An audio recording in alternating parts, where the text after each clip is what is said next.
Magandang araw mga sounds. Ngayong araw nga pala ay August 22. Ngayon ay ma-deliver kami ng stainless yung nasa likod ni G, ginawang bag, lintek. Ngayon ay kailangan namin ng pera kasi papasahod na, Sabado na naman. At dapat ay matapos namin ito ngayon. At yan ay paan ng rep. Napakaganda, solid na solid. Napakabilis ng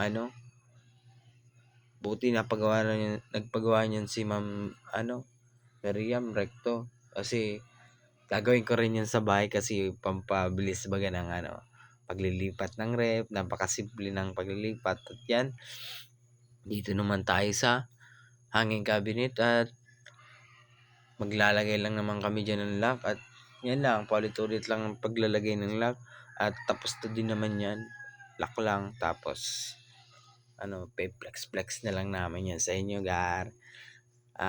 Sa nga pala ito gumaos sa bahay natin Miriam na Recto. Papakita namin sa inyo kung gaano yung kaganda mamaya. At yan, tapos na kami mag-lock. Ayun na. Ito ay testingan na namin kung all goods naman na. Kung mga smooth. Smooth na smooth. Grabe ang tirada ng EJ. Paka-smooth. Yan. May mga laman na din pala yan. Linam na nila ng mga damit. Marami dyan pwedeng ilagay. Kaya sa mga gustong magpagawa dyan, message lang po at malaman nyo kung magkano yan. Quality naman mga tirada.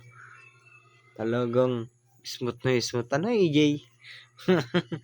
Napaka-smooth naman. Grabe talagang titirada ang EJ namin. At ngayon, yung mga pinto naman ang pe-flex natin. Tapos yung mga gagawin natin. At yan yung isang pinto.